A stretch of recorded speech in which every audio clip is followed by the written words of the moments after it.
On va parler de Tartuffe. Dorine, c'est là où je me dis comment ça se fait que personne n'a jamais confié le rôle de Dorine, la servante d'Orgon à Marie Tifo. Écoute, je suis faite pour ça, Dorine. Mais certain. Avec Gérard Poirier en plus. Puis avec Gabriel Arcan. Gabriel Arcan. Hey, c'était du bonheur, ça, du plaisir. Ouais, mais ça, j'ai connu le plus grand trac de ma vie, par exemple.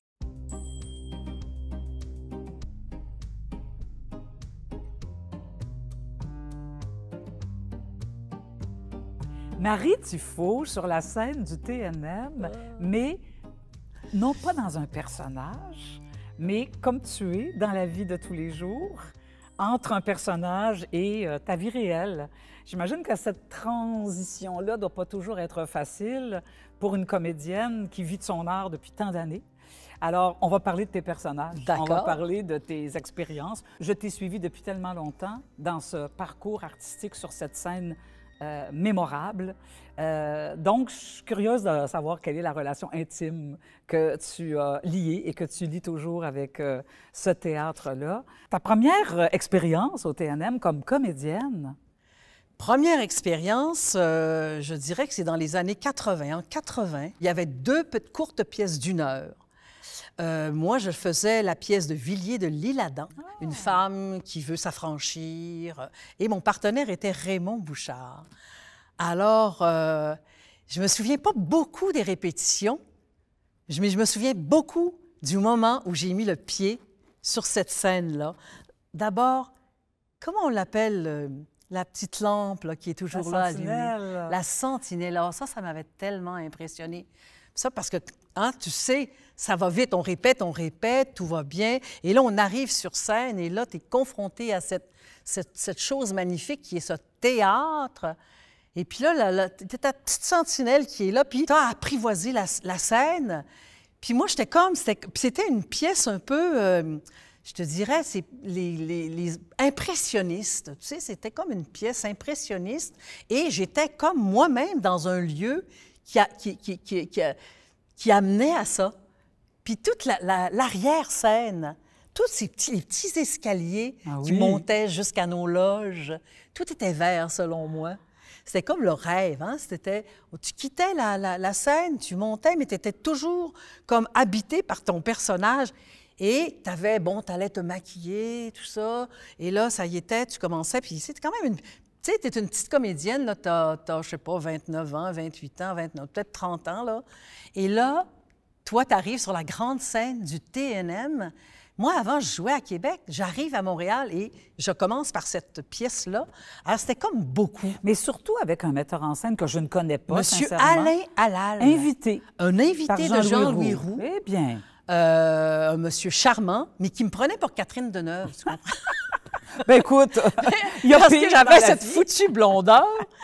Et là, donc, j'avais beau lui dire, mais non, je ne suis pas du tout ça. Tu sais, je suis plus... Parce que le personnage, c'est tout en retrait, puis là, elle s'affirmait et tout. Je veux quand même souligner, Marie, que le théâtre dont tu parles, avant les rénovations, c'est vrai que on avait les coulisses du côté cour, alors que maintenant, elles sont côté jardin. Ouais. Et je me rappelle, j'ai joué moi aussi dans ce théâtre-là, avec Brassard, et je me rappelle cet escalier presque en colimaçon, avec toutes les loges qui étaient sur 3 étages. Premier étage, deuxième étage. Il me semble qu'au 3e étage, il y avait quelque chose aussi. Parce que moi qui faisais des petits rôles dans Mystéro Bouffo, de Dario Fo, la mise en scène d'André Brassard, les petits rôles étaient très, très en haut, et l'eau chaude ne se rendait pas. Et le chauffage non plus. Non plus.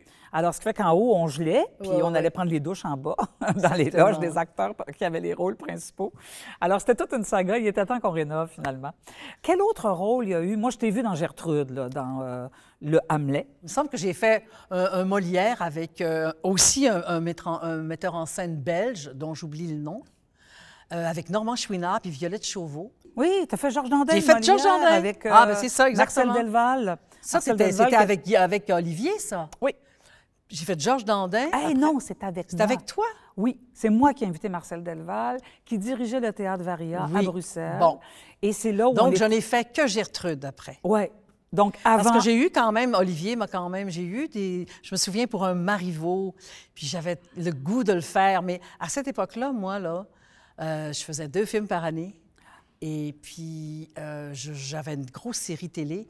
Et les séries télé, si tu te souviens bien, c'était 36 semaines et c'était 5 jours semaine. Oui, je me rappelle très Alors, bien, avec les répétitions. c'était de jouer au théâtre, là, ça devenait une grosse aventure, c'était dur. Ouais. Alors, les offres que j'ai eues, même partout ailleurs aussi, toute cette période-là, je joue très peu au théâtre. Oh bon, tu t'es dû t'ennuyer quand même, hein? M'ennuyer quand même! Du théâtre? Bien, c'est sûr, Ah, oui, non. oui. Mais on peut parler un peu d'Hamlet.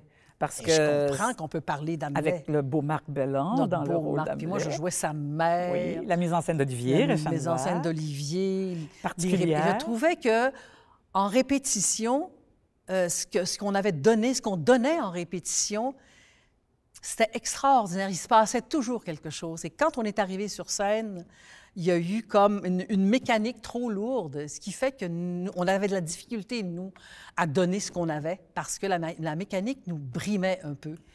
Mais finalement, Marc Belland étant un tel moteur, c'était un tel moteur, et il était fait pour ce rôle-là, et on a embarqué à sa suite. Et ça a été, pour moi, c'était un souvenir assez extraordinaire aussi. Parce que de côtoyer ces personnages-là, c'est des grandes aventures. Puis ça, bien, je dirais qu'au TNM, moi, j'en ai vécu beaucoup de ces grandes aventures-là. Bien, j'imagine que ça a à voir avec les classiques. Ouais. Parce que je sais que moi, quand je t'ai rencontré la première fois, pour t'avoir vu dans ces pièces-là, je n'avais pas vu au Trident, hein, je n'avais pas tout vu, là, ou à Québec, mais je te considérais davantage comme une comédienne de théâtre classique. Oui. Alors, quand Olivier, quand il m'a offert de faire AA, de mon théâtre Régent du Charme, il m'a proposé en disant « Tu devrais rencontrer Marie Tifo pour le rôle de Sophie. » J'ai fait « Marie Tifo, il me semble que c'est une actrice classique. C'est parfait pour les grands classiques du TNM. Elle a la démesure de ces rôles-là. Mais... Hey, Sophie, je dis, c'est un personnage. Premièrement, la langue est assez crue, assez même assez rauque aussi. Tu sais, ça demande une certaine musicalité. Un personnage dur. Oui, puis le côté comique que je connaissais peu de toi. Mais ça, c'est sûr que ça n'a pas été beaucoup exploité. Non? Pas beaucoup. Pourtant, t'es drôle à mort. Pourtant, quand je suis entrée au conservatoire, j'avais pas de place vraiment parce que je n'étais pas une jeune première. C'est mignonne, et puis, tu sais, la jeune fille en fleurs.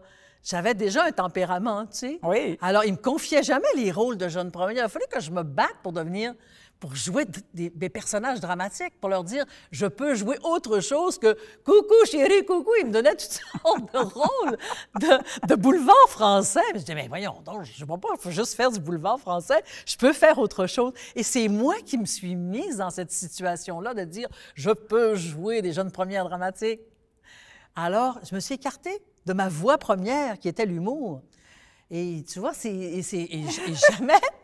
Et le monde ne pense pas à moi pour des affaires drôles. Et pourtant, hey. Peut-être que dans ma 70e année... Oui, on m'a donné juste des rôles comiques. Juste des rôles comiques. Mais c'est pas juste un rôle comique, écoute, là, on s'entend. Tu vois, je me là. disais, Lorraine, alors comment se fait-il que tu ne m'as pas fait passer d'audition? Je pense qu'Olivier était très convaincant. Ah oui? Olivier Reichenbach, là, il te voyait là, dans ce rôle-là. Et puis, il y a eu des traits... Mais il y a eu un flair, hein? Ouais. Parce que tu as brillé dans ce rôle-là comme... Un des grands rôles de ma vie. Ah oui! Ça t'a suivi longtemps. Moi, je me rappellerai toujours d'André Brassard qui m'avait dit, quand on l'avait refait à Denise Pelletier, m'avait dit, « Mais Marie Tifos, c'est une actrice hors du commun, elle est démesurée, elle est fabuleuse. » Elle se révèle. J'ai dit, André, je ne peux pas croire que tu découvres ça. Je veux dire, quand même, avec tout le métier qu'elle a. Moi, je t'avais quand même vu à Québec de temps en temps. Puis lui aussi m'avait donné des rôles, mais c'était toujours des rôles de jeunes premières, dramatiques, de jeunes femmes avec, tu sais, une blessure. Oui. C'est particulier. Ouais. Et je pense que le quatuor était hors du commun, là, il faut quand même le dire. Là. Robert Lalonde, Gaston Lepage et Julie Vincent, vous étiez tellement incontournable. Finalement, j'ai remercié Olivier. J'ai dit merci de m'avoir fait découvrir Marie sous cet angle-là parce que ça a été une aventure vraiment jouissive. Écoute. Mais si tu m'avais fait passer une audition, puis je me disais, Lorraine, elle ne m'a pas fait passer l'audition. Je suis pas sûre, moi, que j'aurais été bonne, comprends-tu? Moi, je me dis des fois, peut-être que j'aurais jamais eu cette audace-là, parce que ce qui était formidable, Lorraine, c'est qu'on a travaillé. Oui. Oui. Hein, je ne suis pas arrivée comme ça. Ça, c'était pas typecasting, là. Je ne suis pas arrivée comme ça avec ce personnage-là de Sophie. C'est un personnage immense, là. Puis je m'en souviens d'avoir eu bien des difficultés. Et à un moment donné, je te dis, mais oui, mais qu'est-ce que ça prend pour jouer ce personnage-là? Et là, tu m'avais fait une liste, Lorraine. C'est vrai, je me rappelle de ça. Tu m'as fait une liste de tout ce qu'elle était. Oui. Bien, ça, là, maintenant, même maintenant, des fois, je me dis... La liste de Lorraine. Bon, des fois, quand je fais « Ah, je serais jamais capable ». Moi, je suis jamais capable au départ. Ah, ça, j'avoue que Marie Dufaux, t'es jamais capable. Je serais jamais capable de faire ce personnage-là.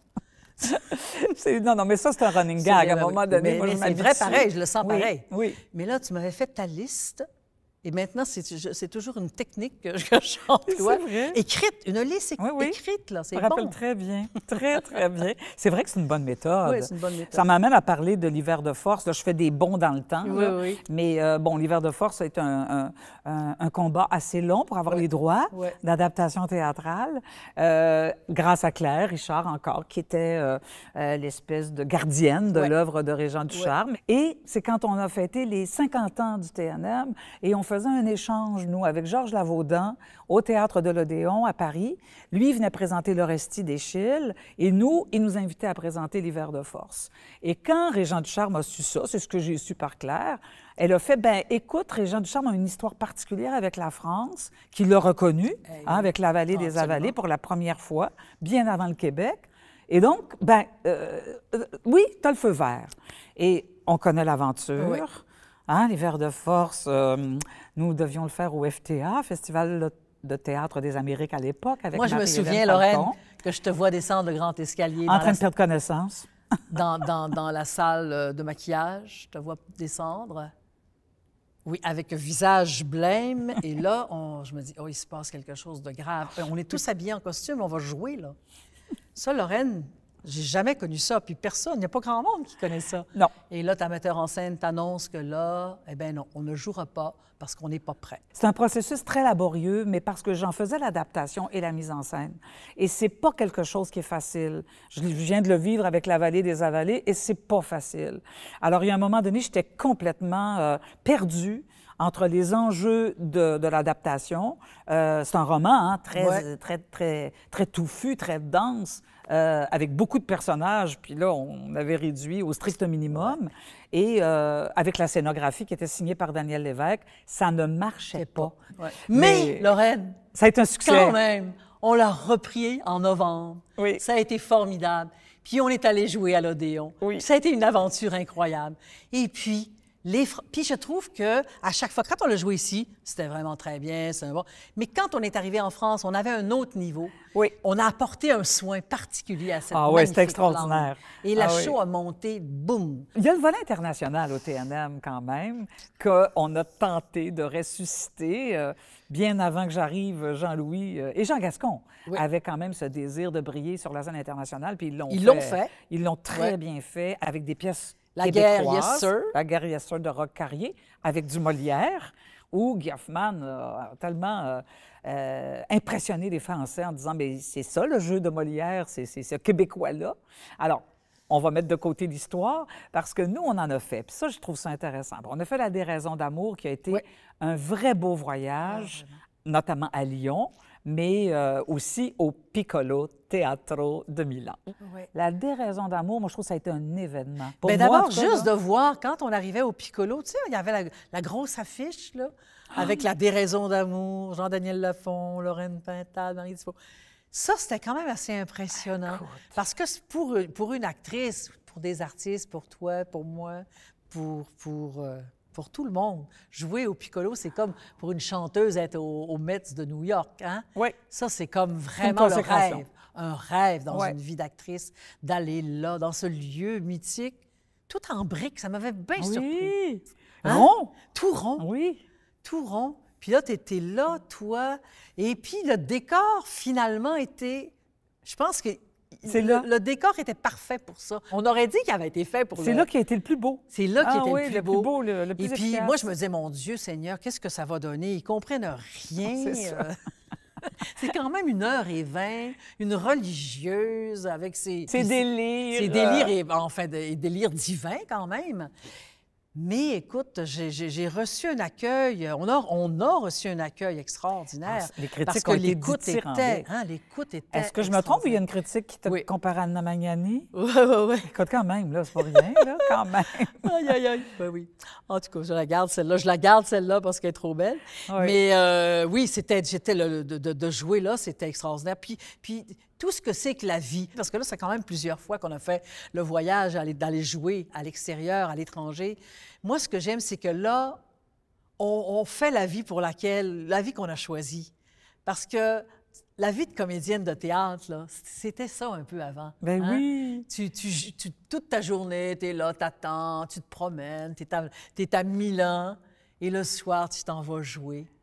Et là, Et tu après, tu rencontres t'en le vas monde. manger. Et après, tu t'en vas manger. C'est ça! Moi, j'ai choisi la vie d'actrice pour ça, en fait. C'est vrai. Alors que là, maintenant, on se lève à 5 heures du matin, On on va va tourner. tourner, et puis après ça, on va jouer au théâtre, puis des fois, on refuse des choses parce qu'on se dit « je suis trop prise ». Ah, Ouais. peut-être que ça, Et ça. Albertine en Saint-Anne de Tremblay, là, on peut parler des Célestins parce que la rencontre entre Michel Tremblay, vous autres comme comédienne et le public là-bas, moi, j'avais trouvé ça exceptionnel. C'est un grand succès, là, Ah, les gens. Mais vraiment. les gens connaissaient bien Tremblay aussi. Tremblay, Je ouais, pensais ouais. pas qu'ils connaissaient aussi bien l'œuvre de Michel Tremblay. Oui, un gros succès même. Ah, hein? énorme! Vraiment. Ils ont ajouté Puis, des tu sais, on supplémentaires. vous dire aussi que quand même, bon, la pièce est ce qu'elle est, c'est toujours bon. Albertine, c'est toujours Oh, bon. oui. Mais là, quand même, Monique, l'incarnation de Monique, d'Albertine, Monique Miller. était extraordinaire. Monique Miller, notre Monique, elle était extraordinaire. Oui. Moi, chaque soir, elle m'avait... La fin, là, elle était fabuleuse, Monique. Alors, et puis toutes les actrices aussi, tout le Oui. monde. C'était... C'est une coproduction avec le Trident. Oui, une autre production avec Ouais. le Trident. Puis c'est une autre belle aventure. Oui, puis tu avais un beau personnage aussi, parce que c'est un personnage très déluré, très... Ouais, ouais. Encore une fois, là où on t'attend Ben, pas pour moi, je me disais, nécessairement. c'était l'Albertine qui avait réussi à vivre sa vie Ouais. jusqu'à un certain temps. Hein, à ce moment-là, dans ses 50 ans, avait réussi enfin à se libérer de son passé. Ça n'a pas duré longtemps. Ça n'a pas duré Ça longtemps. n'a pas duré longtemps, mais là, au moins, il y avait cet espoir-là qui s'est... Et puis, c'était ça que c'était le drame aussi tous les soirs. Parlons du public du TNM. Ouais. Parce qu'à chaque fois que tu es sur scène, c'est clair qu'il y a une relation d'amour. Elle est particulière. Ouais. C'est pas toutes les actrices ou tous les acteurs qui peuvent dire qu'ils ont cette relation avec les spectateurs du TNM. Prenons quand on mettait le pied sur la scène, moi, je montais les escaliers, tu te souviens, j'avais un sac de provisions, Oui. et que t'entendais déjà les gens applaudir, ils applaudissaient au décor. Et moi, cette relation-là avec ce public-là, depuis les débuts, je ne sais pas pourquoi. Est-ce que c'est la configuration de la salle? Qu'est-ce qui fait qu'il y a quelque chose de particulier? Il y a quelque chose. Et en plus, ça s'est concrétisé parce que quand je faisais la déraison, je rencontrais les gens par la suite. Ah oui. Je rencontrais beaucoup le monde qui venait me parler, qui restait, qui attendait après. Puis le restaurant, veut pas. Ah, c'est un Tous lieu, les soirs, quand tu termines, que tu démaquilles, tu arrives au restaurant, il y a des gens qui t'attendent Ah. et qui te parlent de ce que tu as fait. Et là, j'ai l'impression que c'est ça qui fait que ça a créé cet amour réciproque du public, en tout cas, puis moi pour le public, parce qu'il y a une rencontre qui est là, réelle. Elle est réelle, elle n'est pas juste... Je suis pas juste loin sur une scène, un petit personnage sur une scène, mais finalement, tu vas les rencontrer. Il y a une rencontre réelle, physique, avec, Ouais. avec les spectateurs, qui t'en donnent beaucoup. Ouais. Tu reçois beaucoup du public, vraiment. Oui. Moi, je dirais que c'est peut-être aussi la variété des personnages que tu as joués et que tu joues encore. Ouais. Mais Mais tu sais, Lorraine, c'est parce que c'est toi qui as cette vision-là de moi. Toi, au théâtre, ce que tu m'offres, ça me déconcerte. Et je me dis, ah, la veuve, quand on a fait La bonne âme de cette chouette, l'espèce de veuve évée que je jouais. Mais et ça m'a pris du temps, Lorraine, parce que des fois, je me dis, oh non, c'est pas pour moi, ça, oh non. Et là, ben, je le découvre, puis finalement, c'est toi qui m'ouvres des portes de ma personnalité d'actrice parce que tu m'offres des choses qui sont différentes. mais c'est parce que je le sais que tu es tout au capable long. de les faire. Tout au long. Ah oui. Qu'on prenne, par exemple, on a fait Les Beaux Dimanches. Les beaux dimanches. Mais tu m'avais offert De quand Marcel même le Dubé. personnage De de la la mère. femme. Voilà. Oui, oui. Non. Au départ, tu m'as offert Ah oui. le personnage de Denise Filiatro que Sophie Clément jouait. Oui. Merveilleusement, Sophie Clément. Oui. Tu m'offres ça. Puis là, je venais de faire un A. Puis là, je dis, ah, c'est trop pareil. C'est vrai. Je vais trop... Et là, je joue le petit personnage qu'avait créé ma belle Janine Suto, qui est un personnage tout en retenue. C'est difficile pour moi de faire ça. Mais ça, ben moi, j'étais contente que tu... Ah oui, je te dis, Lorraine, et que toi, t'embarques là-dedans et que ça devient mon personnage et que j'en fais ma création. Alors ça, c'est beaucoup grâce à toi, Lorraine. Puis Ah ben écoute... un tas de personnages que jamais personne m'aurait proposé. Mais il y a aussi le fait que ce personnage, dans Les Beaux Dimanches de Marcel Dubé, c'est un peu comme ton personnage de la première pièce que tu as jouée au TNM, c'est-à-dire c'est un personnage qui s'ouvre et qui, à la fin, affirme son féminisme. C'est toujours des personnages qui ont une évolution. Ouais, c'est ça. Et c'est ça qui est intéressant aussi. C'est pas unidimensionnel, alors... Oui, c'était avec Gilbert Sicotte. Avec Gilbert. Puis après, avec Raymond Bouchard. Avec Raymond Bouchard. Oui, oui. Martha Turgeon, Feu Martha Turgeon. Oui, non, c'est vrai que c'était une Louise gang. Marleau. Oui, Louise Guy Nadon. Guy Nadon, c'est vrai. avec son grand monologue. Oui, le grand... Souverainiste, en plus. Souverainiste, oui. Il y avait encore des réactions dans la salle parce absolument. Que le médecin osait parler de souveraineté. Imagine la pièce de Marcel Dubé qui avait quand même été jouée. Et le grand blanc de Robert. Ah, le grand blanc de Robert Gravel. Oh, ça arrive, les blancs au théâtre, hein? Et oui. 5 minutes. Oui. Il a duré à peu près 5 minutes. Un grand blanc que... Puis tout le monde lui donnait la réplique. Puis il y avait André Robitaille aussi. Il soufflait la réplique, mais non, non. Est-ce que tu te souviens qu'est-ce qu'il avait fait? Tu peux le rappeler. Est-ce que je peux le dire? Bien, tu peux le dire, C'est écoute. pas très... On verra. Alors là, tout le monde essaye de lui souffler la réplique, il n'y a rien. Puis là, il dit, le temps passe, le temps passe. Et là, il se tourne vers le public et il dit, « Oh, pis de la marde! » Non, mais quand même! C'était extraordinaire! Et là, le monde a tellement ri. Et nous, moi, je me souviens, on buvait beaucoup de scotch, du faux scotch. Et il y avait des glaçons. Et là, tout le monde rit. Et là, t'entends... Non, mais j'étais dans la salle. Alors, je m'en rappelle. Là, mais moi, là, maintenant, ça, puis de la marde. Tu sais, des fois, quand ça va mal, justement, quand on panique un peu sur scène, on rate une réplique et moi, Robert m'apparaît et puis je fais « Oh, puis de la marde. C'est juste un show de théâtre, c'est pas grave. C'est pas grave. » Oh, Robert, on s'ennuie, Robert Gravel, on s'ennuie de toi, oui, mon Robert Dieu. Gravel. Alors, je pense qu'ensemble, on peut dire « Bonne fête, TNM ». Bonne fête, TNM. Bonne fête, TNM. 70 ans et l'avenir est devant nous. Oui.